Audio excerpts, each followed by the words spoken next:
Pernah nggak sih ngerasa kayak tenggelam di lautan file digital? Kita semua pernah kok. Nah, hari ini kita bakal bedah tuntas anatomi data.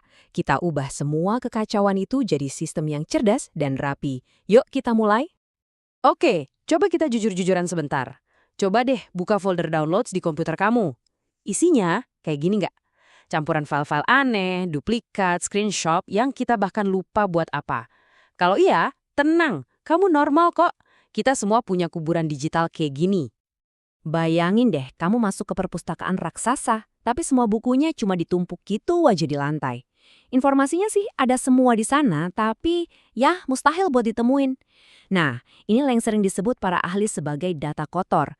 Data yang nggak cuma berantakan, tapi seringkali nggak lengkap, nggak konsisten, dan susah banget buat dipakai.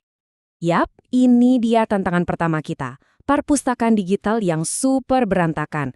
Datanya ada, tapi nggak ada gunanya.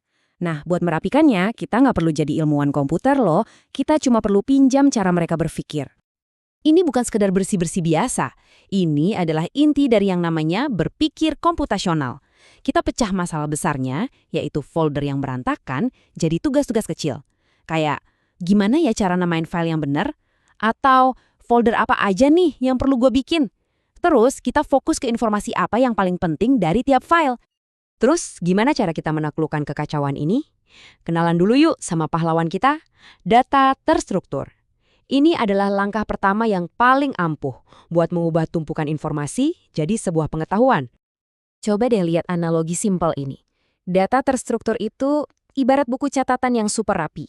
Kolom itu labelnya, nama, kelas, nilai. Dan setiap baris itu satu entry lengkap, satu halaman penuh tentang satu hal spesifik. Semuanya punya tempatnya sendiri. Simple, logis kan? Contoh paling sempurnanya, jadwal pelajaran kita. Tiap informasi punya kotaknya sendiri yang jelas. Hari, jam, mata pelajaran. Kamu mau tahu pelajaran jam kedua hari Senin? Cuma butuh sedetik buat nemuinya. Nah, inilah kekuatan data terstruktur di dunia nyata. Jadi, apa sih untungnya repot-repot begini? Gede banget. Komputer bisa cari data dalam sekejap mata. Konsistensinya bisa mengurangi kesalahan. Dan yang paling keren, data kayak gini bisa langsung diubah jadi grafik buat lihat tren dan pola dengan gampang. Oke, kita udah kenalan sama si Rapi. Tapi, gimana dengan sisi lainnya? Yuk, sekarang kita jelajahi dunia yang lebih liar, lebih kreatif, dan, seperti yang bakal kita lihat, jauh lebih banyak jumlahnya. Dunia data tak terstruktur. Coba pegangan dulu, karena fakta ini mungkin bakal bikin kaget. Sekitar 80–90% dari seluruh data di dunia itu ternyata data tak terstruktur. Betul sekali, sebagian besar dari dunia digital kita itu sebenarnya adalah kekacauan yang indah dan kreatif ini. Jadi apa sih data tak terstruktur itu? Singkatnya, ya hidup kita, caption Instagram, chat WhatsApp, voice note, meme yang kita share, sampai tugas esai di sekolah. Semuanya penuh makna dan konteks, tapi nggak bisa gitu aja dimasukin ke dalam tabel yang rapi. Nah, ini dia inti perbedaannya. Data terstruktur yang di kiri itu rapi, terukur, dan ibarat bahasa ibu buat komputer. Sementara data tak terstruktur yang di kanan itu lebih ekspresif, kontekstual, dan jujur aja bikin komputer bingung buat memahaminya secara langsung. Oke, jadi ada data yang rapi dan ada data yang kreatif. Terus kenapa? Kenapa kita harus repot-repot peduli soal ini? Jawabannya adalah karena keteraturan ini punya dampak yang langsung dan nyata banget di kehidupan kita sehari-hari. Slide ini kayaknya nyindir kita semua ya. Ngaku deh, kita semua pasti pernah bikin nama file kayak dokumen1_final_banget_fix. Masalahnya, itu resep jitu menuju stres. Coba bandingin sama cara yang benar. Ada sistemnya yang jelas, ada kelas, mapel, sama topik. Ini bukan cuma soal rapi loh, ini soal menemukan kembali hasil kerja kerasmu dalam hitungan detik, bahkan bertahun-tahun kemudian. Dan inilah hasilnya di dunia nyata. Kamu hemat waktu yang berharga, kamu menghindari kesalahan konyol kayak ngirim versi file yang salah, dan bikin kerja kelompok jadi jauh lebih lancar. Keteraturan itu adalah fondasi dari efisiensi. Tapi tunggu dulu. Kalau 80% data kita itu berantakan, terus gimana caranya teknologi modern bisa ngerti? Jawabannya ada di genggaman tanganmu sekarang. Dan cara kerjanya itu bener-bener kayak sulap. Coba deh pikirin ini. Kamu punya ribuan foto.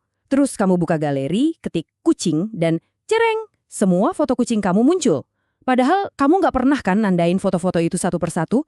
Jadi gimana caranya ponsel kamu bisa tahu mana yang kucing dan mana yang bukan? Jawabannya adalah kecerdasan buatan atau AI. Anggap aja AI itu kayak mesin super canggih yang dilatih untuk ngenalin pola. Sama kayak kita belajar ngenalin muka temen, AI itu dilatih dengan jutaan contoh buat ngenalin pola di dalam data yang paling berantakan sekalipun. Entah itu foto, teks, atau suara. Jadi ini bukan sulap ya, tapi sains. AI di ponsel kamu itu udah melihat jutaan gambar kucing. Dia udah belajar pola visualnya, bentuk telinga yang khas, matanya yang tajam, kumisnya. Itulah kenapa dia bisa memindai galeri fotomu yang nggak terstruktur dan ngenalin pola yang sama tanpa perlu kamu kasih tahu. Keren banget kan? Kutipan ini benar-benar merangkum tujuan besar dari semua teknologi canggih saat ini. Entah itu foto, email, atau rekaman suara, tujuannya selalu sama. Mengekstrak pola dari kekacauan dan mengubahnya jadi sesuatu yang terstruktur dan bisa kita pahami. Pada akhirnya, semua ini kembali ke kamu. Kamu itu bukan cuma konsumen data. Kamu adalah arsitek dari dunia digitalmu sendiri. Jadi, setelah melihat kekuatan dari kerapian dan keajaiban AI yang bisa menatanya, pertanyaannya sekarang buat kamu adalah bagian mana dari kekacauan digitalmu yang bakal kamu rapikan duluan?